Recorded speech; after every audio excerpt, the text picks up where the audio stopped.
joinhas, mais um videozinho pro canal. E hoje eu tô aqui, não é pra dar dica, não é pra, enfim. Hoje eu tô aqui pra compartilhar com vocês uma experiência que eu tive na minha vida, que foi com uma doença, infelizmente, foi com a leptospirose.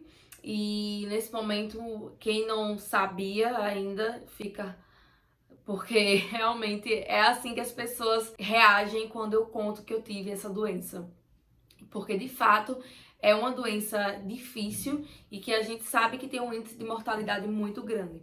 Mas graças a Deus eu venci e tô aqui para contar um pouco de como foi esse período na minha vida. Então, faz exatamente 2 anos, foi em agosto de 2018, que eu descobri a doença e que eu comecei o meu tratamento. Por isso eu quis falar um pouco mais dela aqui para vocês no canal. Um pouco das coisas que eu vivi, que algumas pessoas já sabem, e muitas coisas também que vocês não sabem.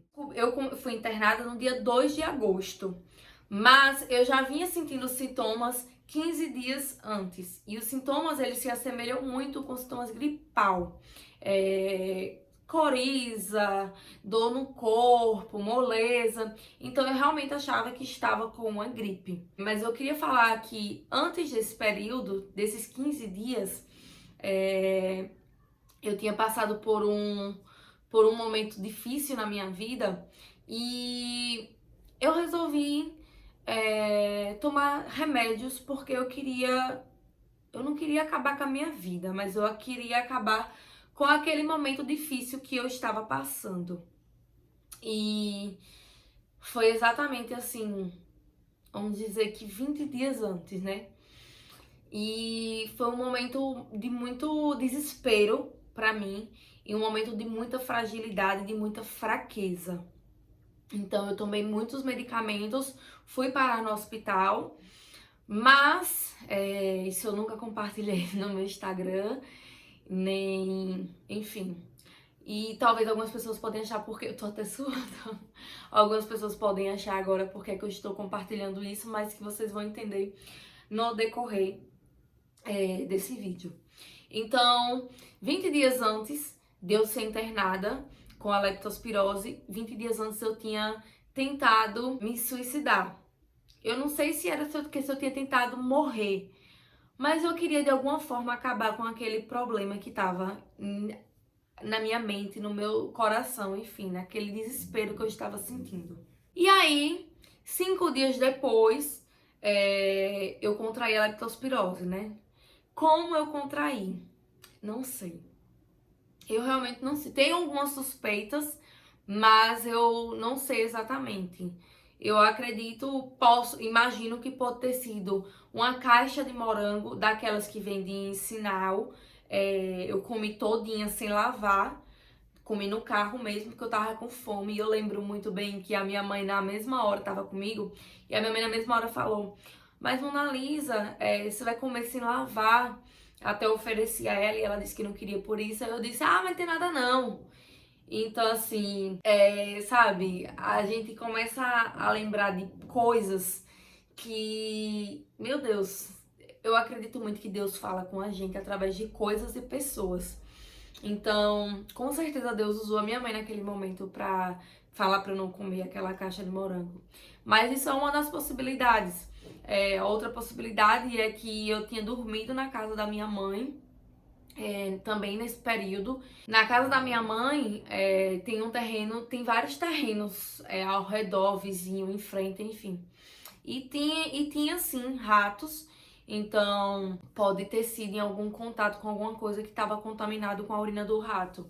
É uma das possibilidades também. E pode também não ter sido nada disso, né?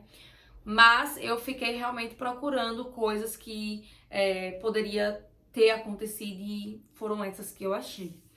E aí, durante esses 15 dias, eu fiquei sentindo os sintomas gripal. Só que eu comecei a perceber que esses sintomas eram diferentes de uma gripe.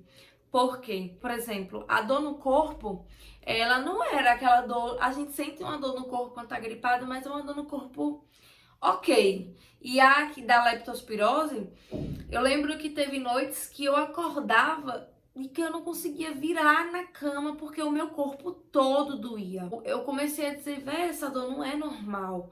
Porque era muita dor, eu acordava chorando de dor no corpo. Aí eu comecei a achar que era várias coisas. E uma delas eu cheguei até a pensar que era fibromialgia. E além das dores no corpo, eu também senti muita dor na minha panturrilha, muita dor. Então, esse período todo eu tava na casa da minha sogra. E todas as vezes que eu sentia essas dores, eu compartilhava com ela. E aí eu lembro que nesse dia que eu senti a dor na panturrilha, eu acordei ela de madrugada, chorando. Eu cheguei a colocar gelo nas minhas panturrilhas, sem entender, né? Aí eu disse, meu Deus, eu acho que é trombose. Aí eu disse, eu vou acordar minha sogra, que é ginecologista. Eu uso anticoncepcional há muitos anos, pra ela poder ver isso. E aí ela disse, nas duas, não é trombose, não. Não faz sentido.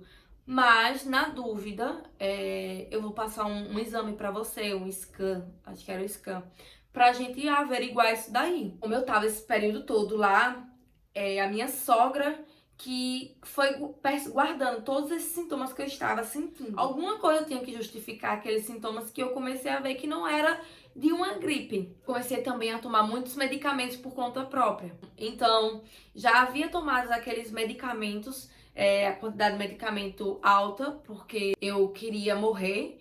E depois eu comecei a tomar medicamentos por conta própria pra curar os sintomas que eu estava sentindo, que eu achava que era de uma gripe. Mas mesmo assim eu continuei seguindo a minha vida. Continuei trabalhando, mas com muita dificuldade, muito fadigada. Eu chegava na rua, eu lembro de uma loja que eu tava com tanta fadiga, que eu apoiei as mãos no balcão assim, eu disse, pera aí, eu preciso respirar. E aí eu ficava realmente assim, muito cansada, muito cansada. Nesse mesmo período, eu decidi morar sozinha em Aracaju. Então eu tava num período de mudança. E eu lembro que no dia que eu me mudei, na verdade, no dia que eu fui lavar minha casa para poder me mudar, no dia seguinte, nossa, eu lembro que eu estava muito cansada. A minha geladeira, ela tinha sido de segunda mão. Então eu fui lavar a geladeira, né? No momento que eu tava lavando, eu lembro que a tia de Lucas estava comigo pra me ajudar na lavagem da casa, né? E eu passei a tarde toda somente naquela geladeira. E ela riu muito. Ela falava, meu Deus, é muito mole.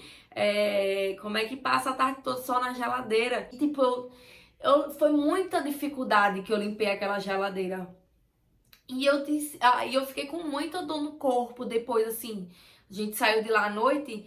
E aí, quando eu cheguei em casa, na casa de Lucas, eu tava com muita dor no corpo. Eu disse, Lucas do céu, eu nunca senti tanta dor no corpo por causa que eu limpei uma geladeira. Reparei, a gente ficou tirando onda desse episódio, né? Porque a princípio era porque eu tinha limpado a geladeira. Mas não era porque eu tinha limpado a geladeira, né? Eu já vinha sentindo essas dores, né? E aí, no dia seguinte, eu amanheci com mais dor no corpo ainda, sabe? Sabe quando você entra numa academia e na primeira vez que você treina e no outro dia você não aguenta andar? Bem assim era eu. E no dia seguinte foi a minha mudança. E aí veio minha mãe de Itabaiana pra me ajudar, Lucas, enfim. E eu lembro que minha mãe, ela fez tudo, ela arrumou a minha casa toda. Porque eu não conseguia, eu fazia alguma coisa, o mínimo de exercício possível, eu já tava muito cansada, muito cansada. E nesse mesmo dia em que eu me mudei, quando eu acordei, que eu fui fazer xixi, eu olhei a minha urina e eu vi que ela tava muito escura. Mas na verdade eu achava que, tipo assim, sei lá, eu acho que o vaso tava sujo, por isso que tá escura a água, não é a minha urina. Mas fiquei com aquilo na minha cabeça, né? Eu demorei muito pra fazer xixi novamente. Quando foi só no final da tarde, foi que eu fui urinar novamente. Que eu tava finalizando lá a mudança. E aí, quando eu olhei pro xixi, o xixi muito escuro. E aí eu lembrei que de manhã o vaso também tava assim, então de fato não era o vaso, era a minha urina que tava escura já desde de manhã. Tipo assim, de agora em diante, tudo começou a ser muito rápido. Os sintomas eles já estavam se agravando, e aí eu comecei a sentir muito frio, muito frio. O meu pé, eu não aguentava topar o pé no chão, era muita dor. E aí quando eu cheguei, eu fui medir a minha temperatura e eu já estava com febre alta. E aí eu mandei tudo pra minha sogra e começamos a ficar já apreensivos. Então, a gente decidiu ir pra Itabaiana naquela noite. Lucas disse: Mona, você não tem plano de saúde, os hospitais aqui em Aracaju são lotados, então eu vou levar você para Itabaiana, porque em Itabaiana o atendimento lá vai ser mais rápido no hospital de lá. Então a gente veio para Itabaiana à noite, a gente veio até com uma prima dele que também é médica, e aí a gente nesse caminho, eu tava muito mal e todo mundo, assim, nós três debatendo as possíveis coisas que poderiam ser, inclusive dengue. A gente realmente ficou esse período todo, esses 15 dias, tentando achar respostas para tudo aquilo, sabe? A cada sintoma a gente tentava ver uma possível causa, coisa. Lucas me deixou lá e a gente foi para Itabaiana, eu fui para o hospital à noite. E só que tinha muita gente para ser atendida. E aí minha mãe disse: Mona Lisa, vamos para casa. E quando amanheceu o dia, a gente vem. Eu tinha tomado remédio para febre e a febre tinha diminuído. Então eu vim pra casa, fiquei na casa da minha mãe. Só que aí quando foi de madrugada, vocês podem perceber assim, que foi tudo, como tava sendo já tudo muito rápido. Foi tudo do dia pra noite, literalmente, sabe? E aí de madrugada eu acordei pra fazer xixi. Quando eu olhei pro vaso, nossa senhora, eu entrei em desespero. Eu tinha urinado sangue. Era 1 hora da manhã, eu lembro como se fosse hoje, era 1 hora da manhã. Acordei minha mãe, a minha mãe entrou em desespero também. Minha mãe: não, vamos agora pro hospital. Foi pro hospital, passou em Itabaiana, passou a madrugada toda no hospital, tomando soro e fazendo exame de sangue e exame de urina. Quando amanheceu o dia, o médico me atendeu. Pra ser bem sincero, ele mal olhou pra minha cara. Ele passou menos de 1 minuto comigo na sala. Ele não se atentou aos detalhes do exame de sangue, em que eu já estava com anemia. Meu exame de urina não tinha dado absolutamente nada, mas ele disse que era infecção urinária. E aí eu disse: doutor, não é infecção urinária, eu não tô sentindo nada. Eu tô urinando sangue. E ele disse: ah, mas às vezes a gente nem sente nada mesmo. E mesmo o exame de sangue não tem dado nenhuma bactéria. Amanheceu o dia, lá no hospital, passaram a madrugada toda, amanheceu o dia e minha mãe disse: não tem condições isso. Vamos para o hospital particular, para a CEMED lá em Itabaiana. A gente foi para a CEMED e aí a gente repetiu os exames e fez também um ultrassom de rim para ver se tinha alguma coisa a ver com o rim. E mais uma vez os exames não deram nada. E aí o médico passou umas medicações pra mim e ele disse que queria me ver no final da tarde, naquele dia novamente. Mas a gente ficou muito preocupado, porque todas as vezes que eu ia no banheiro, eu urinava sangue, perdendo sangue. Eu falei com a minha sogra e a minha sogra conseguiu de imediato, assim, um encaixe com um médico amigo dela, um médico de rim. Eu vim correr, isso eu virotada. De manhã eu fui lá na CEMED, de tarde eu já vim para Aracaju para essa consulta com o médico de rim. E aí eu contei toda a minha trajetória para ele, de uso de medicação, naquele período que eu quis morrer. E ele achou que o meu rim estava lesionado devido às medicações que eu tomei. Isso era uma quarta-feira. E se até sábado, e até sexta, na verdade ele falou sexta, não parar de sangrar, eu vou ter que te internar. E aí você só sai quando a gente descobrir o que você tem. E aí eu disse: não, doutor, pelo menos até sábado. Me dê mais tempo, porque eu não tenho plano de saúde. Eu já desesperada. Eu não tenho plano de saúde e eu não quero ir para o hospital público, porque eu fui para o hospital público ontem e o médico mal olhou pra minha cara. Ele disse que eu tava com infecção urinária. Eu não tô com infecção urinária. Eu fiquei, tipo, traumatizada com o atendimento que eu tive. Nesse mesmo dia, eu fico impressionada com o agir de Deus, sabe? Como ele age, assim, pequenos detalhes, sabe? Os sinais que ele dá. Porque quando eu acabei da consulta, eu acabei discutindo com a minha mãe. A minha mãe estava comigo. Eu acabei discutindo com a minha mãe. E até então, eu ia voltar para Itabaiana, porque se eu precisasse ser internada, era lá que eu ia ser internada. E aí eu acabei discutindo com a minha mãe, tanto eu quanto ela, a gente tava muito estressada, enfim. Aí eu disse: eu não quero voltar pra Itabaiana, eu vou ficar aqui com o Lucas. E aí eu decidi ficar em Aracaju, mas eu decidi ficar em Aracaju em decorrência da briga que eu tive com a minha mãe. Então, vejo hoje que foi necessário eu ter aquela discussão com a minha mãe para eu poder ficar em Aracaju. Por quê? Quando foi à noite, Lucas olhou no meu olho e disse: Mona, seu olho tá amarelo.